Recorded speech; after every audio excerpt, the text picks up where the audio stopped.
Tell me a little bit about your book. You showed me at the dinner and kind of interested in that. What's the title of that book? So the book is called Underwater Acts of Kindness, and we feature Noah, the hard of hearing whale, who comes down on a Hawaiian vacation from Alaska. And we have a glow in the dark party, just kind of like at the yacht club, right? Everybody's out having a good time.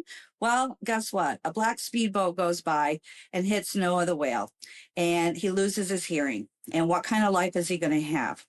And I'm a human up above witnessing what just happened.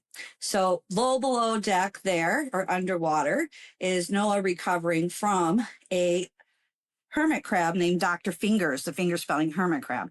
And he teaches his sign language, the ABC alphabet.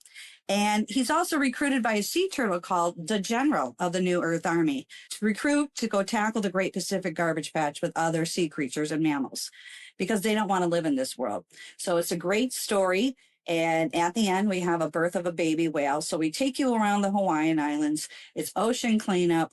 It's sign language skills. The book was put on the social emotional learning curriculum, Hawaii Department of Education. And we rededicated it now to Boynton Slat, who is ocean cleanup, who is making headways of the Great Pacific Garbage Patch.